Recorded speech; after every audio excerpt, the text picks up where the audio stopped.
Shalom saudara-saudara, berjumpa kembali bersama dengan saya dalam kasihnya. Apa kabar kita semua? Saya berdoa kabar kita selalu baik-baik saja dan diberkati oleh Tuhan Yesus. Hari ini saudara, saya membagikan bagi kita video cuplikan, yaitu video yang menggegerkan banyak orang. Selama ini kita mendengar berita-berita tentang antara Israel dan Palestina, dan berita itu kita anggap mereka itu sangat tidak akur dan sangat tidak berdampingan. Tetapi di video ini kita akan mendengar bagaimana ada seorang apologet, yaitu Ibu Fadila, yang baru pulang dari Israel, yang akan memberitahukan fakta yang sebenarnya. Kita simak cuplikan berikut ini. Jelas sekali, silakan. Saya baru pulang dari Israel. Oh, puji Tuhan. Dengan siapa di sana, Bu? Dengan rombongan ya? Dengan rombongan. Jadi tadinya memang mau dibatalkan, Pak, ceritanya. Tapi saya bilang saya antusias walaupun kondisi di sana sedang sangat mencekam katanya, kan gitu. Loh, kenapa antusias? Saya pengen tahu sebenarnya memang betul nggak apa cerita-cerita yang ada di Indonesia ini, katanya Israel mencekam dan segala macam. Akhirnya kami jadi berangkat 23 orang bersama Pak Lidara berangkat. Nah, kami berangkat itu tanggal 23 sampai kembali pulang ke Indonesia itu tanggal 3 November. 23 Oktober pulang ke Indonesia tanggal 3 November. Baru, Pak. Saya mau sedikit cerita ya. Indonesia itu hoax-nya luar biasa, Pak. Oh ya? Benar. Jadi kami masuk ke awal kan kami ke Dubai, kemudian ke Yordan, dari Yordan langsung border masuk Israel. Masuk Israel tidak semenyeramkan yang orang-orang ceritakan. Mereka orang baik-baik sekali, Pak. Serius. Masuk kami itu nggak lama kok dicek. Terus kami bisa masuk ke Israel, ke Kapernaum, kemudian ke Nazaret. Nah, cerita menarik adalah setiap kan itu sepi. Kenapa sepi? Bukan karena ada perang, Pak. Sepi karena tidak ada wisatawan yang berani masuk.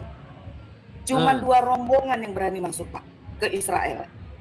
Bahkan kami dapat semacam penghargaan dari Menteri Pariwisata Israel karena termasuk orang Indonesia yang berani masuk ke Israel dalam kondisi seperti itu. Dan di situ sepi, toko memang banyak yang tutup karena memang nggak ada wisatawan sama sekali. Nah, di situ yang membuat saya tuh kaget adalah mereka tuh hidup berdampingan loh dengan Palestina. Yang jadi sopir bis kami itu orang Palestina dan dia Muslim. Kalau saya ngobrol sama dia pakai bahasa Arab, dan orang-orang Israel jago-jago bahasa Arab karena mereka kan bahasa Arab itu adalah bahasa nasional kedua, Pak, di sana. Nah, menariknya lagi, ketika kami masuk ke dalam hotel ya, menginap, itu isinya kebanyakan pengungsi Palestina, Pak. Iya. Ya, nah, dan mereka tinggal, saya ngobrol dengan mereka. Mereka tinggal di situ gratis, nggak bayar makan, tidak bayar tempat tinggal. Mereka di situ. Jadi hotel-hotel penuh dengan para pengungsi. Ya, jadi kalau orang cerita bilang Israel kejam, enggak sama sekali. Kalau saya bilang ya, Pak ya, Israel itu lebih toleran daripada orang Indonesia. Lebih toleran. Nah, pengungsi kan saya tanya, kok nggak ngungsi ke Yordan yang juga dekat dan negara Islam? Kok nggak ngungsi ke Mesir? Tidak ada yang mau nerima kecuali Israel, bayangin. Wow.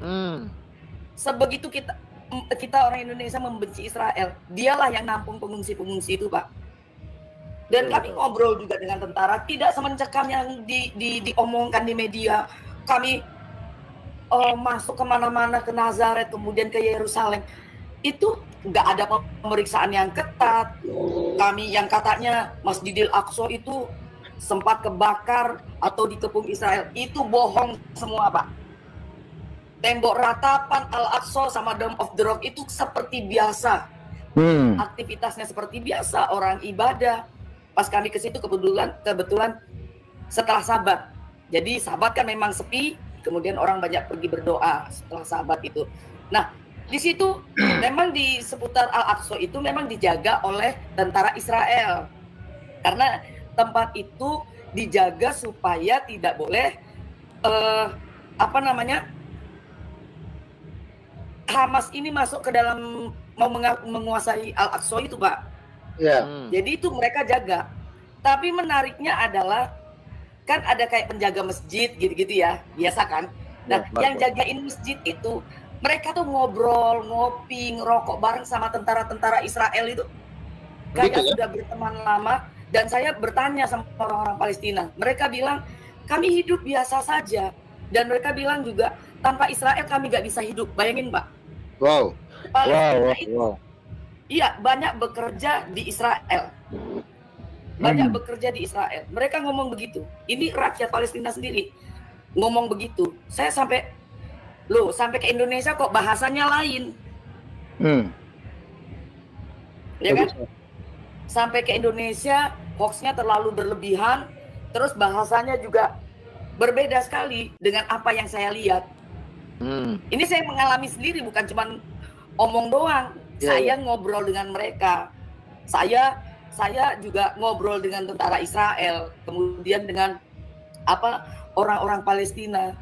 Bahkan ada beberapa foto saya foto dengan anak kecil-kecil Palestina.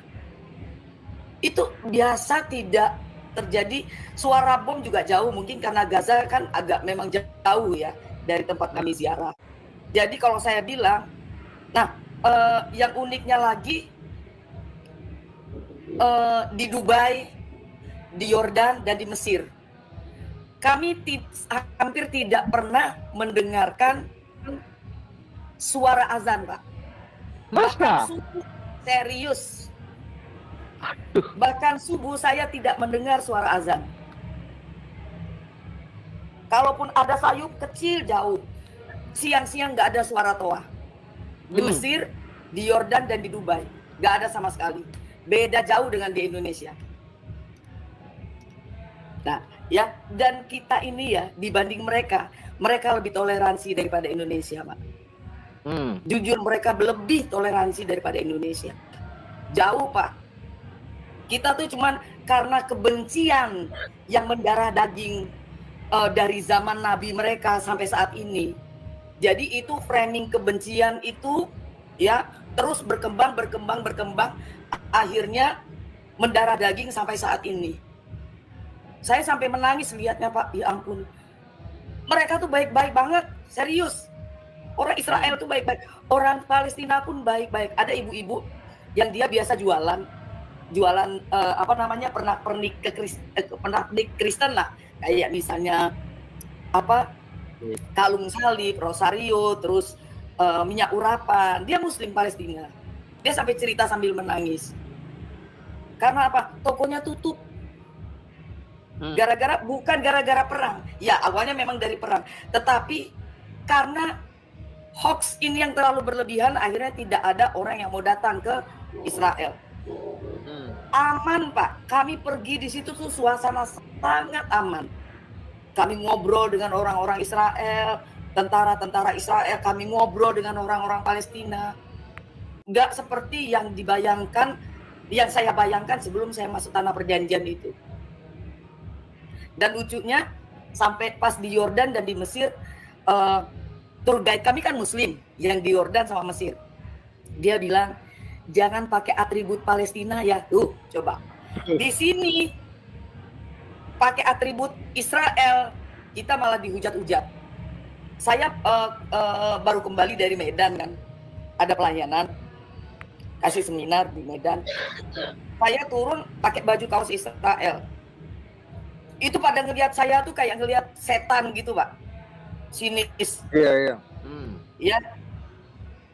Tapi di Arab Saudi, di Dubai, di daerah-daerah Timur Tengah yang pakai atribut Palestina malah ditangkap-tangkapin. Kami nggak boleh waktu itu sama tour guide-nya. Jangan ya. Bayangin. kebolak-balik kita ini Indonesia sok ke Arab-Araban. Orang Arab sudah jauh lebih maju daripada kita. Jadi stoplah orang Indonesia nih ya. Jangan bikin berita yang apa ya, terlalu berlebihan. Malu kita di dunia internasional. Jujur saya malu. Waktu kami ke mana? Ke pantai Mesopotamia itu, yang ada talang air panjang itu, ketemu dengan orang-orang orang Amerika kan. Dia tanya dari mana? Kami bilang kami dari Indonesia. Weh, kalian berani ya, katanya gitu. Lo kenapa? Saya bilang begitu. Dia bilang apa, Pak? Kan kami tahu orang Indonesia bikin hoax luar biasa tentang Israel dan Palestina. Gimana nggak malu kita, Pak? Coba. Malu sekali. Cuman ya dengan begini kan, saya kenapa tertarik masuk room ini, karena saya ingin menceritakan yang sebenarnya terjadi gitu. Karena saya barusan dari sana. Jadi ayolah ya, ini bukan masalah Israel dan Palestina ya. Ini bukan masalah Islam dan Yahudi, bukan.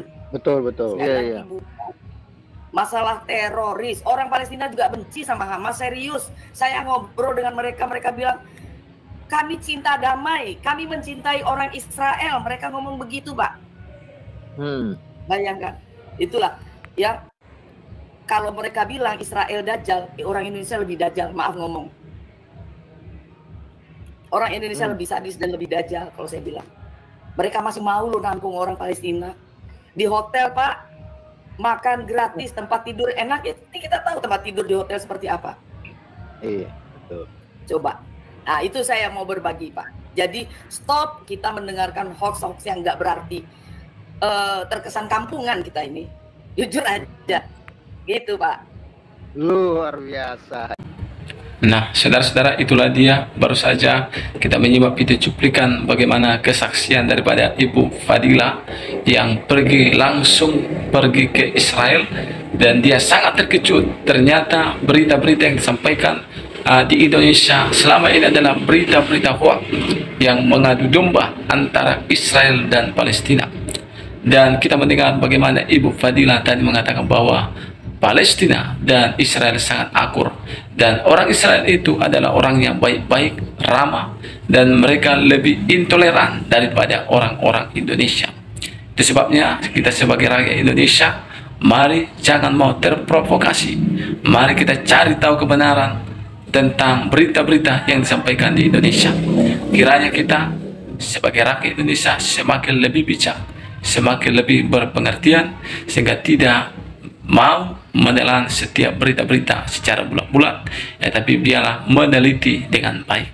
Kiranya Tuhan memberkati kita. Shalom.